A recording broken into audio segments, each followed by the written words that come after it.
al diputado Nicolás Monque, nos despedimos del diputado. Está muy bien. Tenga cuidado cuando mire, para que vean, a ver, por favor, Fidel, sí, Patricio. Ya. Estamos viendo Aquí tu estamos. posición. ¿Me estás viendo, no? Sí, por supuesto. Ya. No queremos Por favor, lamentar diputado, un acérquese. accidente ni tuyo ni del diputado Monque. No, si aquí, mira, aquí queda con la pata arriba, yo quedo acá, pero... Perfecto, mientras estén seguros todo bien. ¿Qué me dice acá mi camarógrafo, qué cosa? Mientras estén seguros, Pero denle no nomás puedo con la colocarme, entrevista. a ver, reitero, no puedo, señor director, no puedo colocarme más atrás, aquí hay una barrera. Es lo que hay. Ya, gracias. Ya, vamos a la entrevista. Diputado Monque, su pronóstico. ¿Alinco está con usted o no? Ya la pregunta es bien precisa. Yo espero que hoy día se rechace la acusación. Objetivamente, yo la he estudiado a fondo, no tiene ninguna justificación, salvo política. Se acercan las elecciones y se busca cualquier herramienta para enjuiciar o para intentar ganar el adepto en la gente. Pero yo tengo la impresión de que ni siquiera en ese ámbito se va a ganar hoy día. Porque si hay algo que ha marcado el sello de este Ministerio de Educación, de este gobierno, es que se empezaron a fiscalizar universidades que antes nunca se fiscalizaron. Entonces hoy día el voto, desde mi punto de vista, es muy simple. Quien aprueba por acusar al ministro también está aprobando porque se terminen las fiscalizaciones que se iniciaron ahora. Y eso es lo grave, porque por ganar algún puntito político vamos a dejar de fiscalizar como se estaba fiscalizando universidades como la Universidad del Mar. Entonces es la contradicción misma. Diputado, hemos visto con la misma vehemencia que se plantea usted a la posición contraria. Argumento contra argumento. Pero a la hora cero, aquí lo define todo, y me lo planteaba José Antonio Neme y Andrea Aristegui desde el estudio. ¿Cómo es posible que estemos en un escenario que poquititos diputados, y en este caso uno solo, dirima algo tan relevante? ¿Hay algo raro aquí o no?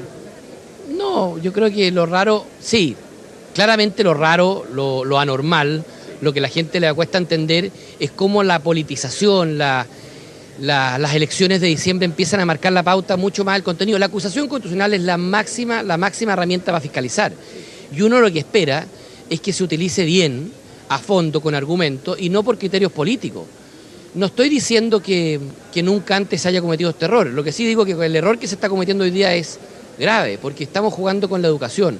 Y mezclar la educación de los chilenos, las mejoras en la educación, con las elecciones, con la política del día a día, es una muy mala señal. José Antonio, te escucho. Si le puedo preguntar, o le puedes preguntar tú al diputado Monque. Ustedes plantean que aquí hay una argumentación débil, un texto muy, desde el punto de vista jurídico, muy cuestionable, o desde el punto de vista político. Pero apuntando a la misma pregunta que hacía Fidel Oyarzo, ¿cómo puede ser tan débil esta acusación constitucional cuya aprobación pende prácticamente de un solo voto? Así es. A él le pregunto, José Antonio me dice desde el estudio que cómo un tema tan relevante, con argumentos sólidos, ya sea de la una y otra parte, se define solamente por un voto. Lo primero que yo tengo una diferencia con él, no creo que hayan argumentos sólidos, ninguno, para justificar esta acusación. Bueno, perdón, pero es que eso mismo dicen del otro lado, pero independientemente de eso, aquí dependen de un votito. Por eso se requiere no perder la objetividad, porque cuando aquí se acusa al ministro y se le quiere inhabilitar en sus funciones públicas por no fiscalizar, yo diría, con ese argumento habría que haber acusado a todos los ministros de los gobiernos anteriores. 14, pero no solo eso, me atrevo a decir que es todo lo contrario, este es el primer ministro que fiscalizó de verdad y que de verdad está haciendo cumplir la ley que impide el lucro en la educación superior. Entonces es la contradicción misma. Y la mejor demostración es lo que tú dices, que finalmente se va a aprobar o rechazar por un solo voto y por criterios políticos. La única razón por la cual hoy día tenemos que estar presentes a esto es porque vienen elecciones, es porque hace pocas semanas la expresidenta Bachelet hizo una suerte como de declaración. Hace 3 días. Hace 3 días, declaración en que ella estaba en contra del lucro. Yo le habría preguntado inmediatamente por qué no lo terminó el lucro cuando estuvo gobernando, que es lo que habríamos querido todos. ¿Por qué no fiscalizó que la ley que impide el lucro se hubiese cumplido? Este gobierno lo está haciendo, este ministro lo está haciendo con valentía, contra la opinión de muchos que tratan de defender su feudo en las universidades privadas, y sin embargo es acusado, si es la contradicción misma, es una paradoja. ¿Fidel? Diputado, dime Andrea, te escucho. Sí, es que quería preguntarle respecto a lo que él está diciendo, ¿por qué no se fiscalizó a los ministros de educación que estuvieron durante los gobiernos de la concertación? A su juicio, si no se hizo esa fiscalización en ese momento o no se levantaron acusaciones constitucionales en ese momento, ¿significa que no se puede hacer ahora? que de ahora en adelante no se va a poder hacer nada porque no se hizo en el pasado? Ya. Andrea Aristegui me consulta que ¿por qué no se acusó constitucionalmente a otros ministros de la Concertación en su momento cuando estaban en ejercicio de sus funciones? Eso habría que preguntarle a los parlamentarios que hoy día están acusando. ¿Por qué si hoy día? No, pero esto lo podrían haber hecho ustedes. Porque nosotros evidentemente estábamos en la oposición Pero y, es que por lo y mismo, permanentemente nos para que me decían... entiendan la pregunta. Yo entiendo el sentido de la pregunta, Andrea.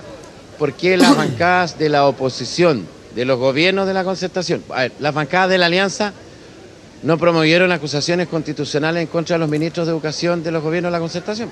Por de pronto acusamos a una... Sí, pero no por el tema del lucro. A Yarna Proboste no se la acusó por el tema del lucro. No, pero te estoy respondiendo. Claro. Acusamos a la ministra Proboste y que fue destituida. Y respecto al tema del lucro, sabes con franqueza, la Concertación siempre dijo que estaban cumpliendo la ley. La Concertación que estaba gobernando era la encargada de que las leyes se aplicaran y que efectivamente se cumplieran. ¿Y ustedes lo creyeron? Y siempre nos dijo de que la ley se estaba cumpliendo. Entonces yo francamente creo que está bien, te acepto que pueden haber habido muchas omisiones. De hecho, yo creo que en materia educacional en los últimos 20 años todos pecamos de omisión. Porque si los estudiantes se levantaron el año pasado, no fue por algo puntual, fue porque se les arrastraban sus problemas por 20 años. Quizá estas fiscalizaciones contra las universidades malas o contra las universidades que disfrazadamente lucraban había que haberlo hecho mucho antes. Es verdad lo que tú dices. Pero lo que me parece hoy día, que es un tremendo error, es que cuando empezamos a hacer las fiscalizaciones, que debimos haberla empezado mucho antes, cuando el ministro empieza a clausurar universidades, como lo hizo con la Universidad del Mar, se le castiga. O sea, uno se pregunta entonces, ¿qué queremos? ¿Queremos que el ministro siga fiscalizando, siga haciendo medidas para que la ley se aplique? ¿O al revés, queremos politizarlo todo y que el ministro sea destituido para que no siga fiscalizando? Estamos terminando ya la entrevista con usted. Sí. Quiero hacerle... A ver, José Antonio, tengo pendiente una pregunta. Dime Sí, tú, José una Antonio. pregunta muy breve, pero que tiene que A ver ver. con Pedro Velázquez, porque Nicolás Sí. Moque viene recién saliendo de la presidencia de la Cámara Baja. Sí. ¿Cómo se entiende que una persona que ha sido procesada por fraude al fisco ahora esté dentro de la mesa directiva del ente que fiscaliza en el país? Yo no sé si eso le genera ruido al diputado Monkever.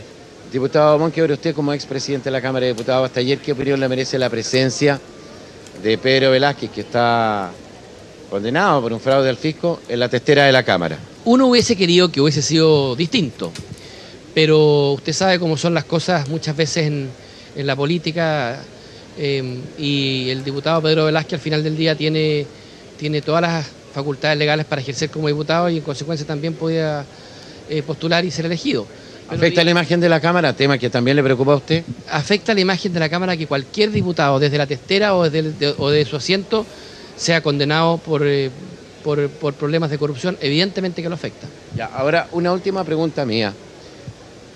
Aquí se puede generar, creo yo, puedo estar equivocado, usted me lo dice, se puede generar el efecto Alinco, en el sentido de que en esta administración más que nunca aparece como muy relevante que un gobierno tenga mayoría en al menos una de las cámaras. Se ha hablado un parlamento para Bachelet, me imagino un parlamento para Lamán, un parlamento para Goldman, un parlamento para Marco Enrique Ominami, un parlamento para Andrés Velasco, un parlamento para Tomás Josenhol, no sé si se me queda alguno. Pero ¿usted cree que existe este efecto Alinco ya en el sistema, en el sentido de que se requiere mayoría para que no ocurra lo que estamos viendo hoy? Yo creo que lo único que le falta a Chile, lo único que le falta a la política chilena es que alguien piense alguna vez en un parlamento para Chile. Y en esto no quiero rajar vestiduras porque nosotros desde la oposición pudimos haber cometido errores similares. Pero yo no estoy dispuesto, cuando nos jugamos el desarrollo y la superación de la pobreza, a seguir con este circo donde las decisiones importantes en materia educacional se ven condicionadas a la elección de pocos meses más. Es evidente que esta acusación tiene un móvil político. Y creo que, yo le puedo decir hoy día en Cámara abiertamente al país, sí, si yo soy gobierno, soy de oposición en el siguiente periodo, no me voy a prestar, porque no es bueno que así sea, para ninguna acusación de tipo político, porque no le hace bien a Chile. Aprendamos que la política también es la actividad donde nos jugamos el desarrollo. Entonces, con este tipo de cosas, evidentemente que ponemos en riesgo que logremos hacer una buena política. Yo siento Está quedando grabado esto, diputado, ¿eh? Así que si Andrea Lamán es presidente de Chile... Sí, perdón, No, Fidel, en pero esa si no misma Andrea línea. Lamán, quien sea, ojalá sea Andrea Lamán. Perdón, José Antonio. Sí, en esa misma Pero línea de siento de hacerle verdad bien que al si hay algo país. que tiene que madurar ¿Está la en política condiciones chilena el diputado es que Monque las de elecciones revelar no marquen cómo votó temas tan el día de importantes ayer? como educación? Sí. Yo lo único que quiero es que el ministro pierda menos tiempo en una acusación y siga fiscalizando como lo ha estado haciendo. Eso es lo que piden todos los chilenos y no enredarlo en cosas que son más bien políticas electorales. Le estamos tomando la palabra de inmediato aquí, José Antonio. Me da una pregunta. Sí, me ¿Cómo gustaría votó saber usted que en ayer? relación a lo Oiga, mismo, pero ¿no? Permítame guardar el secreto del voto porque ¿Pero no por tendría qué? ningún problema en reconocerlo, solo que me parece que como presidente de la Cámara tengo que dar el ejemplo y no exponer a que el voto que es privado... Bueno, pero usted estaba hablando de transparencia recién. ¿Qué pasó aquí? No, pero hay un tema de reglamento. Yo evidentemente no tendría ni un problema en decir cómo voté, pero creo que expondría al resto de los diputados a una situación incómoda. Bien. Muchas gracias, diputado. Ya, lo despedimos. ¿Sí? Váyase con cuidado por ese pasillo. Andrea, tenemos otro